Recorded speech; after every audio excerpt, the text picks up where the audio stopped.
계속해서 하나님의 언약은 하나님께서 반드시 이루어 가시는 그런 모습을 볼 수 있습니다. 하나님은 그 언약을 이루시고 축복하시는 것이 하나님의 마음이에요. 하나님의 마음은 어떻게든지 하나님의 언약을 이루시고 또 그 언약을 통해서 축복하시고자 하는 그런 마음이 하나님의 마음이다. 그렇게 말씀을 드릴 수 있어요. 하나님은 어떻게든지 하나님의 말씀을 지켜서 행하며 순종하게 하십니다. 그래야 복이 되거든요. 순종은 축복이고 불순종은 저주예요. 나중에 신명기 28장에서 확연하게 이제 나타내 보이는 그런 모습을 볼 수 있습니다. 그래서 하나님의 말씀을 반드시 지켜 행하여 순종하게 하십니다. 8장 1절 같이 볼까요? 시작. 내가 오늘 명하는 모든 명령을 너희는 지켜 행하라. 그러면 너희가 살고 번성하라. 여호와께서 너희의 조상들에게 맹세하신 땅에 들어가서 그것을 차지하라. 자, 살고 번성하고 또 조상들에게 맹세하신 땅에 들어가서 그것을 차지할 수 있는 것은 하나님께서 이 복을 그들에게 주셨는데 이 복을 누리시는 비결은 지켜 행하는 거예요. 지켜 행하는 게 뭡니까? 순종입니다. 순종. 그죠? 하나님의 말씀을 지켜 행하는 것, 이것이 복이다. 자, 그래서 여러분 그때 당시 이스라엘 민족이 하나님의 말씀을 잘 순종했을까요? 그러지 않았을까요? 잘 순종하지 않았습니다. 그렇게 이적과 기사들을 많이 보이시고 축복하시고 은혜를 다하시고 또 긍휼을 베푸심에도 불구하고 이스라엘 민족은 하나님의 말씀을 지켜 행하지 아니했다는 거예요. 이게 문제예요. 순종하지 아니했다는 거예요. 그래서 어떤 학교가 필요했습니까? 어떤 학교가요? 서울대학교가요? 광야학교가 필요한 거예요. 자, 우리가 부족하고 연약하고 불순종하고 또 문제가 있고 또 우리가 더욱더 성숙하게 하시기 위해서 하나님은 항상 마침표를 지고 있어요. 그래서 그 사람에게 맞는 광야를 지나게 하는 것입니다. 오늘 이스라엘 민족도 마찬가지예요. 하나님 말씀을 지켜 행하고 순종해야 그게 번성하는 길이고 복을 받는 비결인데 그 복을 마다하지 않고 그들은 하나님 말씀을 지켜 행하지 않고 불순종한 거예요. 한 번, 두 번이 아닙니다. 우상 숭배하고 음행하고 사회적으로 혼란을 일으키고 여러 가지 이런 일들이 자꾸 중첩이 되고 반복이 되니까 하나님은 이런 그의 성향, 그들의 신앙의 성질을 알기 때문에 광야 학교에 밀어넣는 그런 모습을 볼 수가 있습니다. 자, 그래서 이 광야 학교가 필요한 이유, 어떤 이유로 하나님께서 이 광야 학교를 그들에게 허락하셨는가? 2절, 3절 시작. 네 하나님 여호와께서 이 40년 동안에 내게 광야 길을 걷게 하신 것을 기억하라. 이는 너를 낮추시며 너를 시험하사 네 마음이 어떠한지 그 명령을 지키는지 지키지 않는지 알려 하십니다.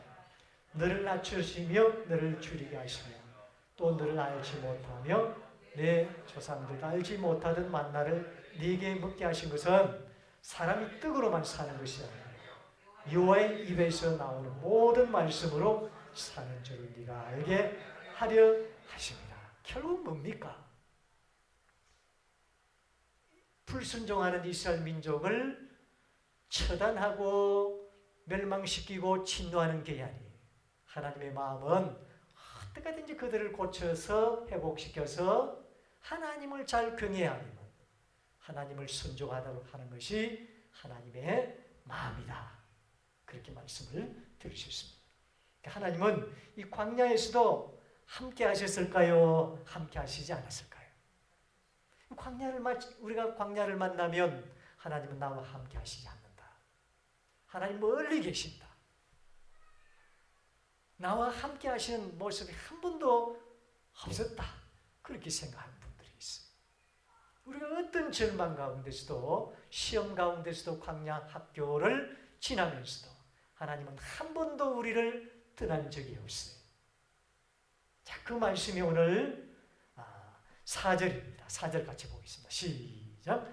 이 40년 동안에 내 의복이 헤어지지 아니하였고 네 발이 부러뜨지 아니하였다. 자, 광야 생활 가운데 의복이 헤어지는 것이 당연한 거예요. 빨래할 시간도 없고 의복을 갈아입을 시간도 없고 마련할 시간도 없고 발도 마찬가지예요. 맨날 첫날 그냥 광야의 길을 걸어야 되기 때문에 그 광야의 길이 얼마나 걸었으면 발이 부르터져야 돼요. 그런데 40년 동안에 네 의복이 헤어지지 아니하고 네 발이 부르트지 아니하였느니라.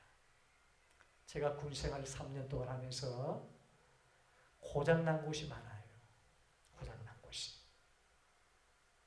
그래서 저희 부대는 훈련이 많아서 등 뒤에도 상처가 참 많이 있습니다. 발이 또 좋지 못하고 발이 지금 엉망이에요. 발톱이 다 썩어버려 있습니다. 군화를 신고 다니다 보니까 날마다 그냥 첫날 만나면 그냥 뛰고 무좀도 걸리고 발도 썩었고 그래요. 한번 한성이가 할아버지 발을 보면서 할아버지 발이 왜 그 썩었어요? 그런데 진짜 썩었어요.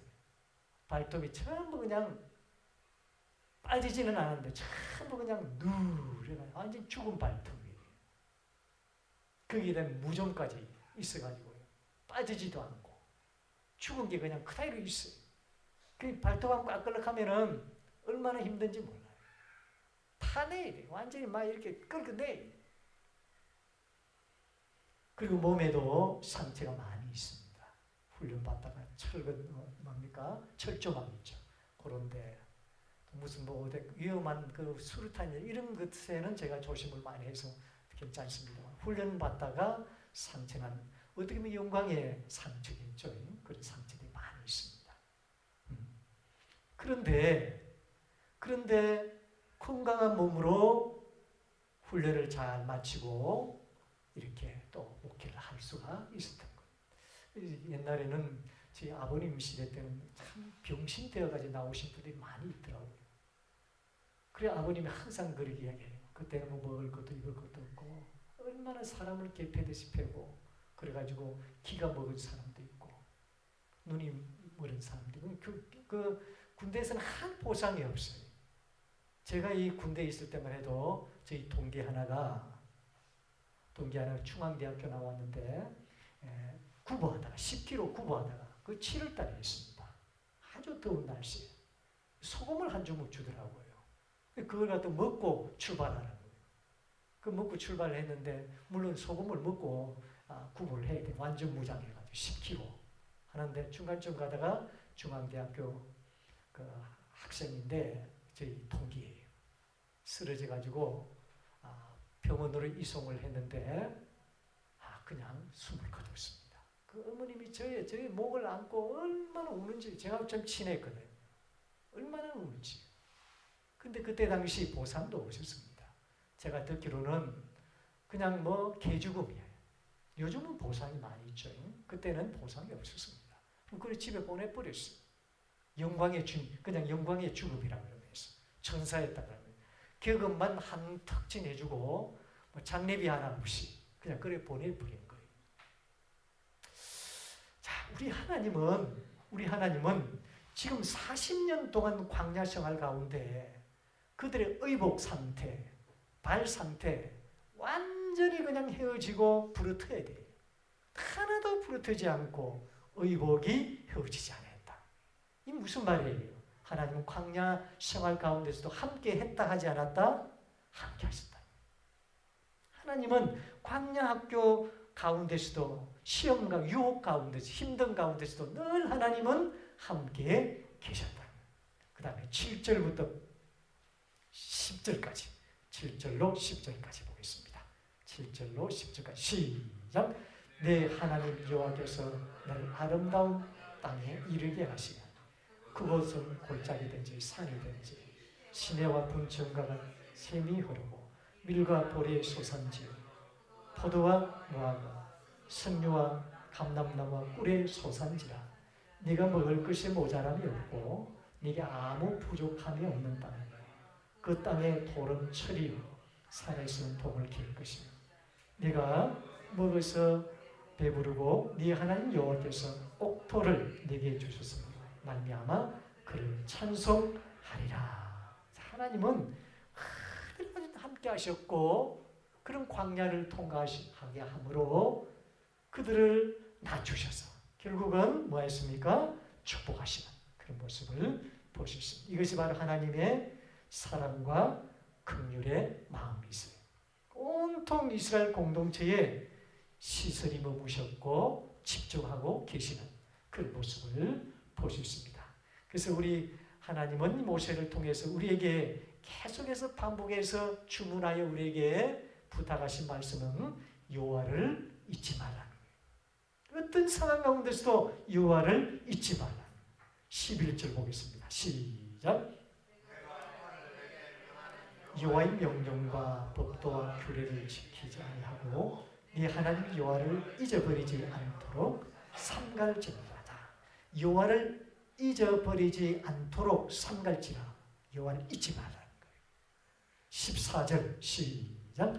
내 마음이 교만하여 네 하나님 여호와를 잊어버릴까 염려하노라. 여호와는 너를 애굽 땅 종되었던 집에서 이끌어내시고. 자, 그래서 여호와를 잊어버릴까 염려. 잊어버리지 말라는 거예요. 18절 시작.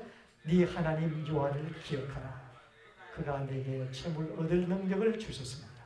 이같이 하시면 내 조상들에게 맹세하신 언약을 오늘같이 이루려 하십니다. 여호와 하나님을 기억하라는 것은 다시 말하면 잊지 말라. 이게 뭐하는 길이라? 사는 길이라. 이게 바로 주신 언약의 말씀을 기억하는 일이고 여호와를 잊지 않는 길입니다. 이게 사는 길이라는 거예요. 축복받는 길이라는 거예요. 하나님의 기억이 되는 길이라는 거예요. 하나님이 여러분들 함께 하시고 기억하시면 그게 축복인 줄로 믿으시길 바랍니다. 하나님은 언약의 백성, 약속의 자녀 만드시기 위해서 항상 하나님은 우리를 순종하도록 만들어요. 그래서 여러분들 교회에 오셔서 말씀을 들었잖아요. 그죠? 한 주의 말씀을 들었는데 한 주에 살아가면서 이 말씀을 실천하면요. 그게 복이에요. 오늘 은혜 받았네. 말씀을 들었네. 하고 끝나버리면 안 돼요. 한 주 동안 이 말씀을 기억하면서 여호와를 잊어버리지 말라고 그랬잖아요. 기억하면서 말씀대로 순종하며 사는 길.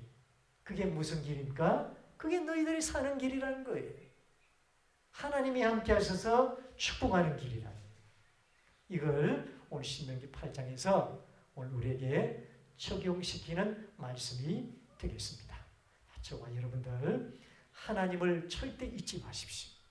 우리가 광야 학교를 지나든지 어떤 어려운 상황 가운데 있다 했죠. 여러분 직장 생활하면서 또 삶을 살아가면서 가정 생활하면서 그 어떤 생활 가운데 항상 평탄한 길만 아니에요. 이런 저런 길이 있고 힘든 길이 있고 광야를 지나는 길이 있을 거예요. 김 목사를 위해서 광야의 길이 없었는지 아십니까? 광야의 길을 충분히 저도 그 길을 지났습니다. 지나면서 나도 모르게 내 입으로 불평이 나올 때도 있었고 원망이 나올 때도 있었다 없었다 있은 거예요. 왜 나는 이렇게 목회를 하고 있는데 하나님은 나를 도우시지 않고 나와 함께 하시지 않습니까? 나중에 보니까 하나님은 저를 업고 가실 때도 계셨고 때로는 반석에 우리를 놓일 때도 계셨고 우리의 힘이 되시기도 하고 피할 바위가 되시기도 하시고 늘 나와 함께 하셨음을 제가 나중에 서야 깨달아 알게 되었습니다. 하나님은 어떤 상황 가운데서도 우리와 함께 하시는 분이세요.